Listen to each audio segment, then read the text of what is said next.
Olá. Hoje nós temos em mãos um material que, sinceramente, mudou para sempre a história de como a gente entende a mente humana. Mas antes da gente mergulhar de cabeça nisso, é fundamental dizer, com muita alegria, que este é mais um episódio do podcast Psicanálise em Áudio, do Instituto Dias Vieira. Com certeza.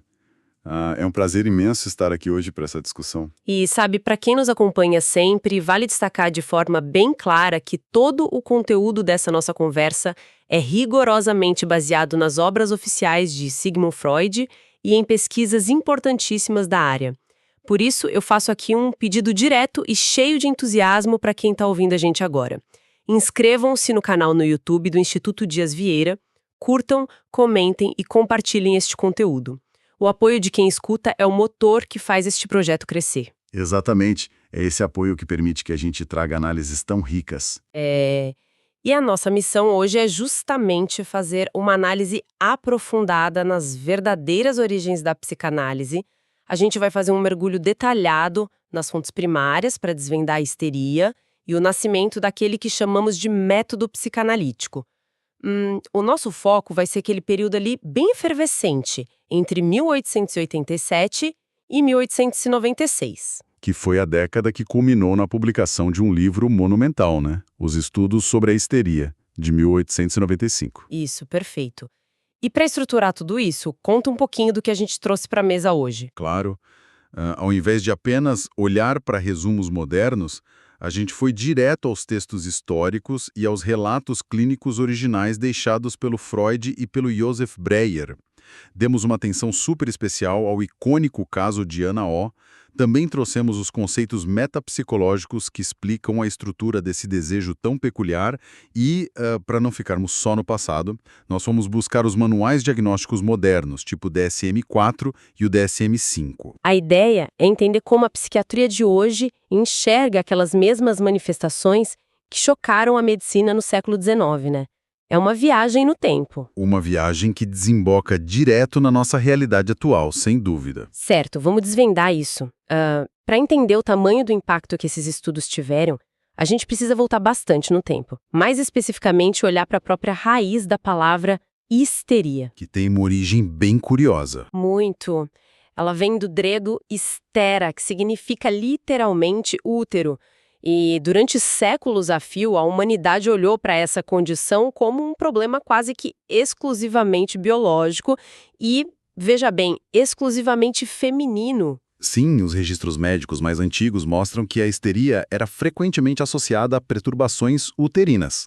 Tinha até aquela ideia bizarra, sabe, do útero errante. Nossa, o útero errante é um conceito assustador se a gente parar para pensar com a cabeça de hoje. Totalmente assustador. Eles achavam que o órgão supostamente passeava pelo corpo da mulher, causando sintomas físicos por onde passava.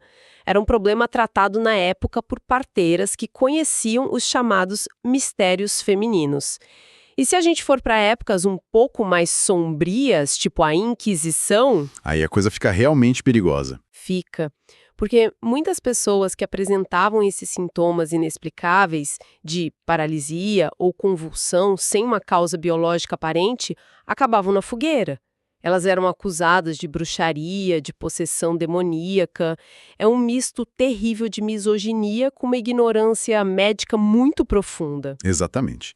A histeria carregou esse estigma misógino, místico e muitas vezes criminoso por muito tempo. A medicina não sabia o que fazer com corpos que adoeciam sem que houvesse uma lesão física visível no bisturi. A grande mudança de paradigma, a revolução mesmo, começou a ganhar forma lá na França. No final do século XIX. Certo. Isso. Pelas mãos de um neurologista brilhante chamado Jean-Martin Charcot. Ele trabalhava no famoso hospital de Salpêtrière, em Paris. E o Charcot fez algo inédito. Ele deu dignidade à histeria. Eu acho esse termo muito forte. Dar dignidade a uma doença. Como ele fez isso na prática? Ele começou a fazer apresentações no anfiteatro do hospital, usando a hipnose para demonstrar a todos aqueles médicos céticos que os sintomas eram reais. Ele provou por A mais B que as pacientes com cegueiras repentinas, com braços paralisados ou convulsões fortíssimas, não estavam fingindo, não era charlatanismo. Havia um sofrimento real e um mecanismo patológico autêntico atuando ali. Mesmo que a biologia tradicional da época não conseguisse achar o defeito na máquina, digamos assim. E é justamente nesse cenário de mistério que entra uma figura essencial, o Joseph Breuer, que era um médico vienense respeitadíssimo. E com ele, o caso clínico que mudou tudo, o caso de Ana O. Um divisor de águas absoluto. Sim, lendo os diários clínicos do Breuer, a gente vê a descrição de uma paciente num quadro gravíssimo. A Ana O tinha paralisias musculares.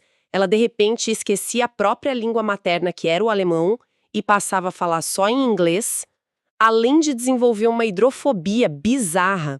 Ela simplesmente não conseguia beber água, mesmo morrendo de sede. E o que o Breuer percebeu trabalhando com ela foi quase acidental, mas revolucionário. Ele notou que quando ela conseguia falar detalhadamente sobre a exata circunstância em que o sintoma tinha aparecido pela primeira vez, O sintoma sumia, como num passe de mágica.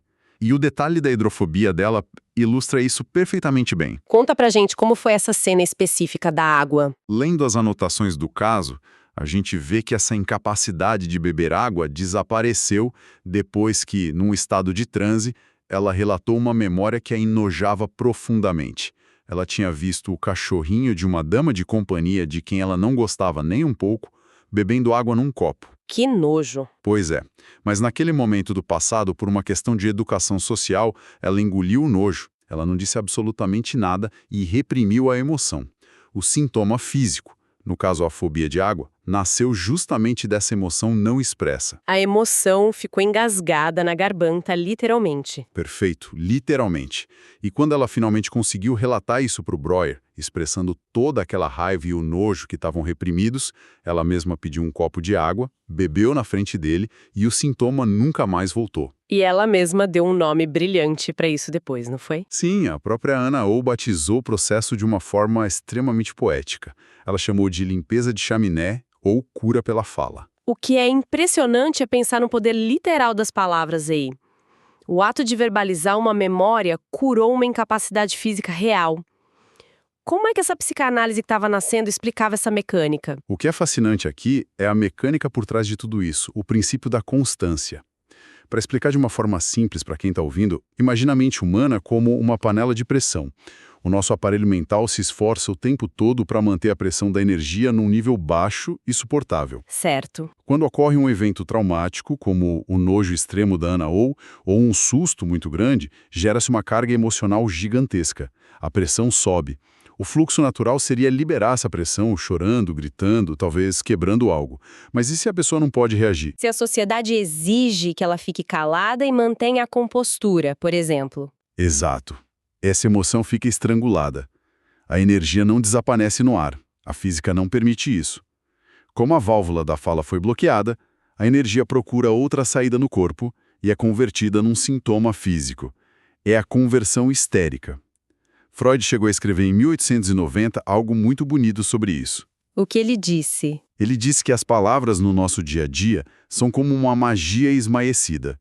E quando o paciente fala no tratamento, ele resgata o poder mágico, o poder de descarga original da palavra, abrindo a panela de pressão e liberando o afeto estrangulado. Aqui é que a coisa fica realmente interessante, porque apesar de terem publicado os estudos sobre a histeria juntos, Breuer e Freud começaram a ter atritos fortes.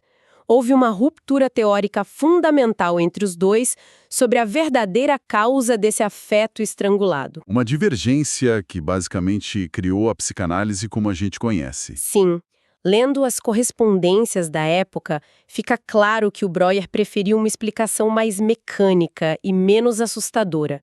Ele acreditava nos chamados estados hipnoides. Para ele, o paciente passava por esses traumas enquanto estava com a mente vagando. Era uma espécie de transe natural, uma histeria artificial, onde a mente se fragmentava por um mero defeito de atenção. A visão do Breuer era passiva. O trauma se instalava porque a mente estava distraída.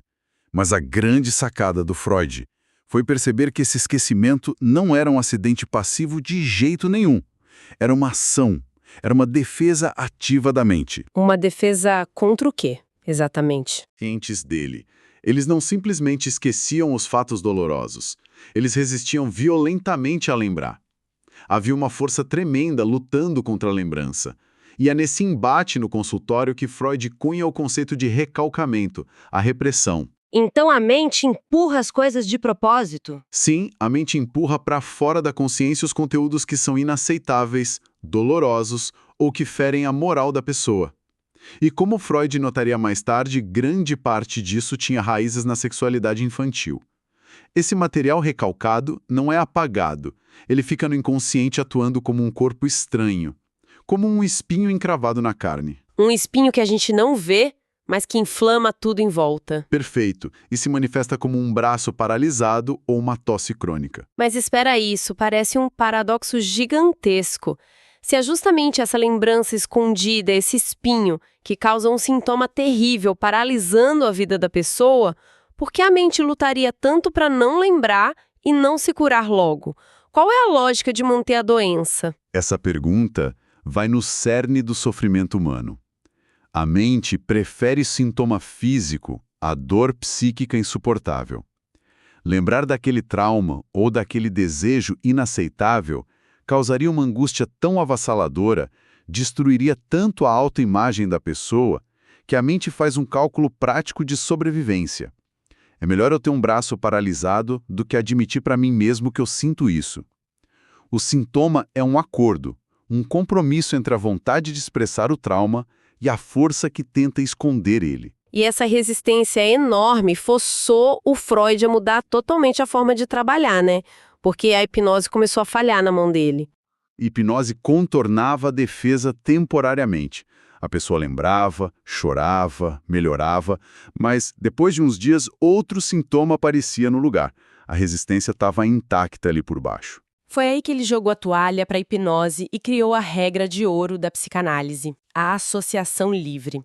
Ele pedia para o paciente deitar no divã e simplesmente falar tudo o que viesse à cabeça, sem censurar nada, por mais absurdo que parecesse. Só que trazer o reprimido à tona, assim, era um processo lentíssimo. Os escritos trazem uma metáfora muito visual sobre isso, que é o desfiladeiro da consciência. Essa metáfora do desfiladeiro é brilhante para ilustrar a dificuldade. Freud descreve a consciência como um gargalo muito estreito. É um desfiladeiro apertado por onde só passa uma única lembrança ou uma tirinha de pensamento por vez. E do outro lado desse desfiladeiro, no inconsciente, a bagunça é grande. As memórias não estão organizadas como num livro de história com capítulos cronológicos. Elas estão embaralhadas. Sim, ele usa outra analogia maravilhosa, o quebra-cabeça chinês. As memórias patogênicas se organizam em camadas radiais como anéis de uma cebola, ao redor de um núcleo central que está extremamente bem protegido. O analista não pode simplesmente tentar adivinhar o núcleo e cuspir a resposta na cara do paciente. Isso geraria uma resistência pior ainda. Imagino, a pessoa fugiria do consultório. Com certeza, uma rejeição total. O trabalho exige uma paciência absurda. O paciente vai desbravando a periferia desse quebra-cabeça, falando de sonhos, de aborrecimentos da rotina, enquanto o analista escuta com atenção flutuante, tentando achar os fios invisíveis. E falando nesses fios, nessas pistas que a gente deixa escapar sem querer, eu adoro a forma como Freud lidava com os despistes. Tem aquela observação clínica que ele chama de príncipe disfarçado de mendigo. Conta pra gente como isso acontece na prática do divã. A memória perigosa vem mesmo vestida de farrapos? Vem vestida de farrapos e fazendo pouco caso de si mesma. O príncipe disfarçado de mendigo é uma das coisas mais comuns na clínica. Funciona bem assim. O paciente está lá, falando do trabalho e faz uma pausa e diz algo como: me ocorreu uma imagem bobinha agora da infância, uma besteira total, que não tem nada a ver com o nosso assunto, nem vale a pena tomar o tempo da sessão com isso. E aí o Freud ligava o alerta máximo. O alerta apitava na hora. Com a escuta afiada dele, o Freud percebeu que é precisamente aí que mora o perigo. Nessa memória que o paciente tenta jogar no lixo como inútil, nessa lembrança vestida de mendigo, é ali que está escondido o príncipe. A mente veste a memória perigosa de relevância só para despistar o analista e manter o murro da defesa em pé. Se o paciente faz questão de dizer que não tem nada a ver, tem tudo a ver. Então, o que tudo isso significa na prática da personalidade? A gente saiu daquela ideia medieval do útero passou por memórias engasgadas, desfiladeiros mentais e chegou na constatação de que somos governados por forças inconscientes em guerra. Mas quando a psicanálise olha para a pessoa que sofre de histeria, como ela entende essa estrutura mais profunda? A relação do sujeito com o próprio desejo é um território fascinante. Se conectarmos isso ao panorama geral, a gente entra na metapsicologia pura. A literatura nos mostra que o coração absoluto da estrutura histérica é a manutenção do desejo insatisfeito. E para sacar isso, a gente tem que entender um medo muito primordial. O sujeito histérico tem um pavor profundo, um medo de morte mesmo, de vivenciar o gozo pleno, a satisfação absoluta. Medo da satisfação? Mas não é isso que todo mundo quer o tempo todo? Na teoria, sim, mas na fantasia inconsciente dele, não. Porque no momento de entrega total, onde as barreiras se dissolvem no outro, a pessoa alcança a completude. Mas para a estrutura histérica, isso representaria a destruição subjetiva dela, o aniquilamento do eu. É ser engolido pelo outro. A saída angustiante que a mente encontra é afastar a satisfação a todo custo. E ela faz isso garantindo que o desejo nunca chegue na linha de chegada. A satisfação é alcançada através da insatisfação. É desejar a ideia do desejo. O que se reflete de uma maneira trágica e muito visível nas relações afetivas e sexuais. Lendo os autores, a gente vê a descrição de uma erotização do cotidiano. É a histerização do mundo. O sujeito erotiza coisas não sexuais. Um olhar, um tom de voz, uma forma de cruzar a perna.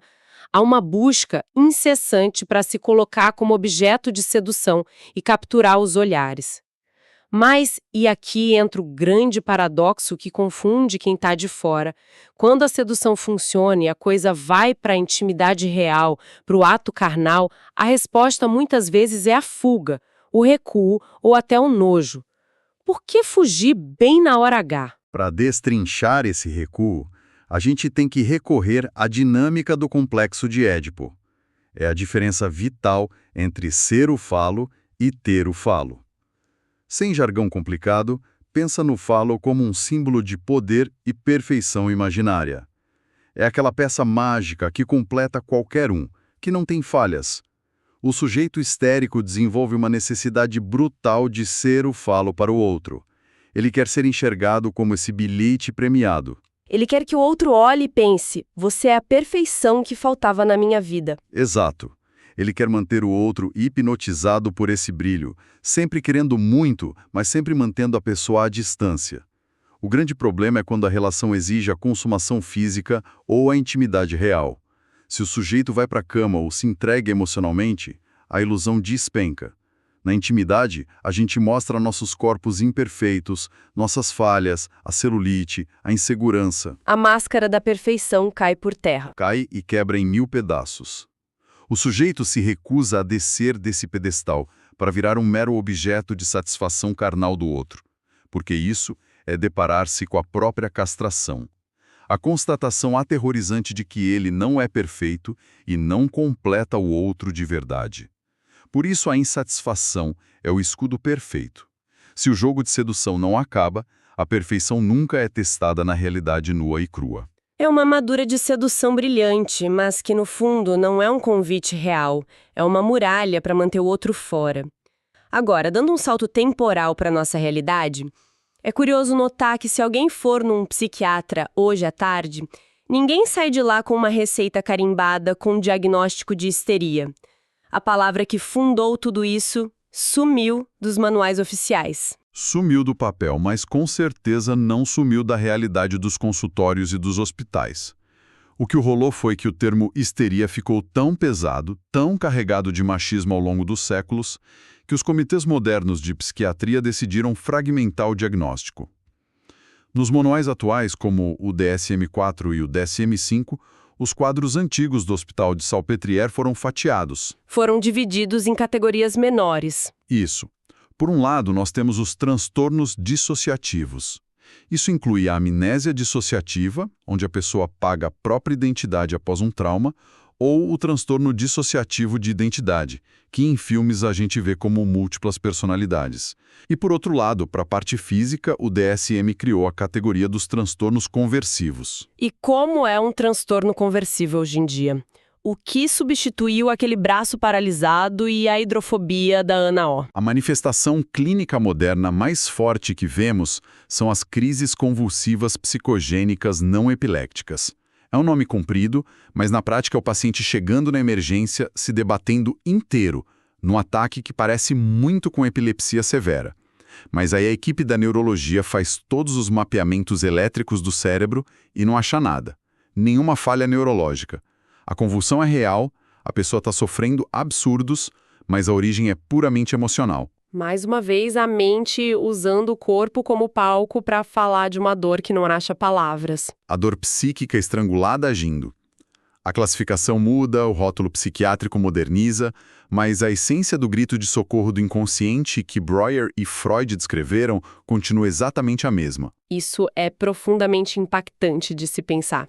E a psicanálise contemporânea faz uma leitura muito dura de como essa histeria se adaptou ao nosso modo de vida hiperconectado de hoje, né? Isso levanta uma questão importante, que eu acho que é o ponto alto dessa reflexão. A histeria não só sobrevive, ela dita o nosso ritmo cultural hoje. Aquela recusa de se entregar e de depender do outro agora usa uma máscara socialmente muito aplaudida, que é o discurso da autossuficiência extrema. Aquele famoso discurso de eu não preciso de ninguém para ser feliz. Precisamente. Essa atitude quase agressiva de que eu me basto, que domina os relacionamentos de hoje, na raiz psicanalítica, é uma fobia gigantesca de lidar com a própria falta. Admitir que a gente precisa de alguém é admitir que somos incompletos. E com as redes sociais, a coisa toma uma proporção ainda mais violenta. Como a cultura da imagem entra nisso? Através da busca punitiva pela perfeição corporal. As pessoas se submetem a dietas exaustivas, cirurgias e um sofrimento absurdo em nome de um ideal de beleza artificial que não existe. Metapsicologicamente, essa obsessão pelo corpo editado no Instagram é a mesma tentativa do histérico de 100 anos atrás. É tentar ser o falo imaginário, o objeto impecável, sem celulite e sem falhas, só para garantir o olhar fascinado e os likes do outro, mantendo o eu verdadeiro completamente blindado contra o risco do afeto real. Vida de sucesso. A gente chegou num panorama realmente completo dessa jornada de descobertas da mente. Começamos lá no passado nebuloso da Inquisição culpando o útero das mulheres, passamos por Salpêtrière, ouvimos a Ana O inventar a mágica da cura pela fala, vimos o Freud romper tudo para dizer que a mente resiste ativamente, revelando o inconsciente, e compreendemos que o corpo sempre acha uma língua para falar quando a boca se cala. Antes de passarmos a bola para a nossa reflexão final, eu quero só reforçar meu pedido a todos que nos acompanharam até aqui. Inscrevam-se no canal do YouTube do Instituto Dias Vieira, deixem aquele like precioso, coloquem suas dúvidas nos comentários e compartilhem este conteúdo maravilhoso do podcast Psicanálise em Áudio. E para fechar nossa conversa de hoje, eu deixo uma provocação baseada em tudo o que discutimos sobre essas forças invisíveis. Nós vimos de forma clara que a dor emocional silenciada por conveniência, medo ou vergonha encontra um caminho implacável para paralisar o corpo.